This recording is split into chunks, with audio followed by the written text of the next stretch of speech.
Deepseek versus Chatgpt versus Copilot.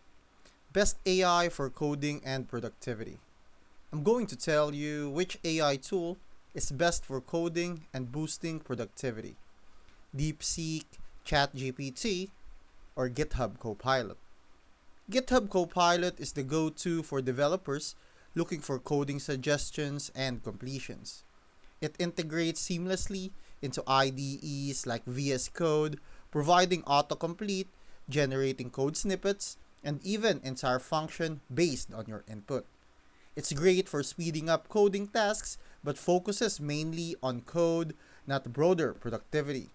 ChatGPT from OpenAI is versatile for coding and productivity. You can ask it to explain code, debug, brainstorm solutions, and write documentation. Its flexibility goes beyond coding, making it useful for content creation, project planning, and learning. It works well for multitasking and assisting with a wide range of tasks. DeepSeek is a newer tool designed for deep code analysis. It excels in debugging, optimizing algorithms, and generating complex logic.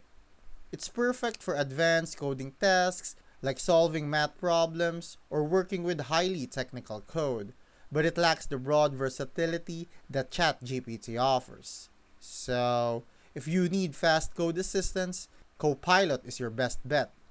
For broader productivity and coding help, ChatGPT is the winner. But if you're coding on complex logic, DeepSeek shines.